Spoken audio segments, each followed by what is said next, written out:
നാം ഇതുവരെ സന്യാസിയുടെ ഏകാന്തതയെയും ദ ഹെർമിറ്റ് ആത്മീയ വെളിച്ചത്തെയും കുറിച്ച് പഠിച്ചു. ഇപ്പോൾ നാം പ്രവേശിക്കുന്നത് ടാരറ്റിലെ ഏറ്റവും ചലനാത്മകമായ ഒരു കാർഡിലേക്കാണ്. 10ാം നമ്പർ കാർഡായ വീൽ ഓഫ് ഫോർച്യൂൺ. ജീവിതം ഒരു ചക്രമാണെന്നും മാറ്റം മാത്രമാണ് ഈ ലോകത്ത് ശാശ്വതമായുള്ളതെന്നും ഈ കാർഡ് നമ്മെ പഠിപ്പിക്കുന്നു. ഇത് ഭാഗ്യത്തിൻ്റെയും കർമ്മഫലത്തിൻ്റെയും കർമ്മ പ്രതീകമാണ്. 1. ചിത്രത്തിലെ പ്രതീകങ്ങളും അവയുടെ അർത്ഥവും. ചക്രം, ദ വീൽ. ചിത്രത്തിൻ്റെ മധ്യഭാഗത്തുള്ള ചക്രം പ്രപഞ്ചത്തിൻ്റെ ഗതിയെ സൂചിപ്പിക്കുന്നു. ഇതിൽ 8 വശങ്ങളുണ്ട്. ഇത് 8 ദിശകളെയും പ്രപഞ്ചത്തിൻ്റെ 8 ചക്രങ്ങളെയും കാണിക്കുന്നു. 4 ജീവികൾ, ദ 4 ക്രിയേച്ചേഴ്സ്. കാർഡിൻ്റെ 4 മൂലകളിലായി ഒരു മനുഷ്യൻ, കഴുകൻ, സിംഹം, കാള എന്നിവയെ കാണാം. ഇവ 4 രാശികളെ അക്വാറിയസ്, സ്കോർപിയോ, ലിയോ, ടോറസ് സൂചിപ്പിക്കുന്നു.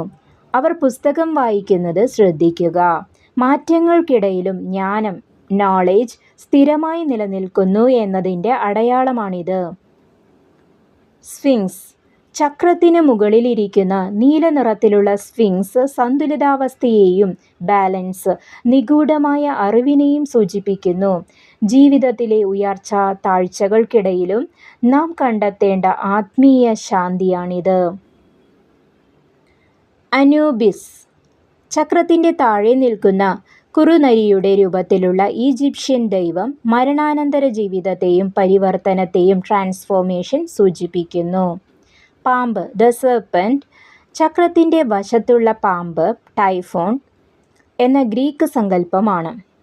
ഇത് ഭൗതിക ലോകത്തെ അധപതനത്തെയും വിനാശത്തെയും കാണിക്കുന്നു. 2. നിറങ്ങളുടെ രഹസ്യം. നീല, ബ്ലൂ. പശ്ചാത്തലത്തിലെ നീല നിറം ആകാശത്തെയും പ്രപഞ്ചത്തിൻ്റെ അനന്തമായ ജ്ഞാനത്തെയും സൂചിപ്പിക്കുന്നു. ഓറഞ്ച്, സ്വർണ്ണ നിറം. ഓറഞ്ച് അഥവാ ഗോൾഡ് കളർ. ചക്രത്തിൻ്റെ നിറം വിജയത്തെയും സൗരോർജത്തെയും വൈറ്റലിറ്റി പ്രതിനിധീകരിക്കുന്നു. വെള്ള, വൈറ്റ്. ജീവികളുടെ കയ്യിലുള്ള പുസ്തകങ്ങളും സ്ഫിങ്സിൻ്റെ വാളും സത്യത്തെയും വെളിപാടിനെയും റെവലേഷൻ കാണിക്കുന്നു. 3. ഭൗതികവും ആത്മീയവുമായ വശങ്ങൾ. ഭൗതിക തലം. ഇത് അപ്രതീക്ഷിതമായ മാറ്റങ്ങളുടെ സമയമാണ്. ഭാഗ്യം നിങ്ങളെ തേടി വന്നേക്കാം. ഒരു ഘട്ടം അവസാനിക്കുകയും പുതിയതൊന്ന് തുടങ്ങുകയും ചെയ്യുന്നു. ഇതും കടന്നു പോകും എന്ന ചിന്ത ഇവിടെ പ്രധാനമാണ്. ആത്മീയ തലം. കർമ്മ സിദ്ധാന്തത്തെയാണ് ലോ ഓഫ് കർമ്മ ഈ കാർഡ് പ്രതിനിധീകരിക്കുന്നത്. നിങ്ങൾ മുൻപ് ചെയ്ത പ്രവൃത്തികളുടെ ഫലം അനുഭവിക്കേണ്ടി വരുന്ന ഘട്ടമാണിത്. പ്രപഞ്ചത്തിൻ്റെ താളത്തിനൊത്ത് നീങ്ങാൻ പഠിക്കുക. 4. ഗുരുവിൻ്റെ ഉപദേശം, ദ ഗുരുസ് വിസ്ഡം. പ്രിയ ശിഷ്യ, വീൽ ഓഫ് ഫോർച്യൂൺ നിനക്ക് നൽകുന്ന വലിയ പാഠം അനശ്വരമായ മാറ്റം, ഇംപെർമനൻസ് എന്നതാണ്. ജീവിതത്തെ എങ്ങനെ നയിക്കാം? 1. അഹങ്കരിക്കാതിരിക്കുക. ജീവിതത്തിൽ ഉയർച്ചയുണ്ടാകുമ്പോൾ അമിതമായി ആഹ്ലാദിക്കരുത്. അത് എപ്പോൾ വേണമെങ്കിലും താഴേക്ക് പോകാം. താഴ്ന്ന അവസ്ഥയിലാണെങ്കിൽ വിഷമിക്കേണ്ട. ചക്രം തിരിയുമ്പോൾ നീ വീണ്ടും ഉയരും. 2. സാക്ഷിയായിരിക്കുക, ബി എ വിറ്റ്നസ്. ചക്രത്തിൻ്റെ വക്കിലിരുന്നാൽ നീ കറങ്ങിക്കൊണ്ടിരിക്കും. എന്നാൽ ചക്രത്തിൻ്റെ മധ്യബിന്ദുവിൽ സെൻറ്റർ ഇരുന്നാൽ നീ ചലിക്കാതെ എല്ലാം നിരീക്ഷിക്കാൻ പഠിക്കും.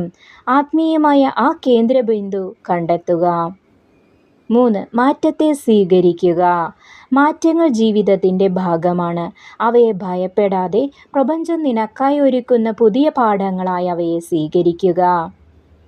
സൂക്ഷ്മമായ ഒരു രഹസ്യം കൂടി. ചക്രത്തിനുള്ളിലെ അക്ഷരങ്ങൾ ശ്രദ്ധിച്ചാൽ ടാരോ എന്ന് വായിക്കാം. TARO, ടാരോ എന്ന് വായിക്കാം.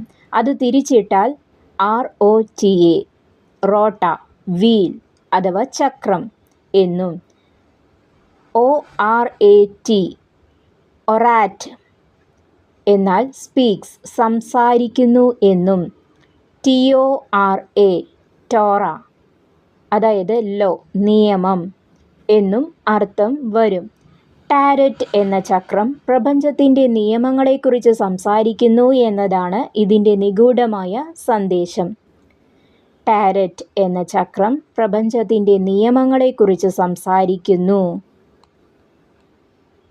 അടുത്തതായി നീതിയുടെയും സന്തുലിതാവസ്ഥയുടെയും കർമ്മത്തിൻ്റെ കണക്ക് പുസ്തകത്തിൻ്റെയും പ്രതീകമായ ജസ്റ്റിസ് 11-ാം നമ്പർ കാർഡിലേക്ക് നമുക്ക് കടക്കാം. അവിടെയാണ് നാം ചെയ്യുന്ന ഓരോ പ്രവൃത്തിക്കും കൃത്യമായി വിധി ലഭിക്കുന്നത്.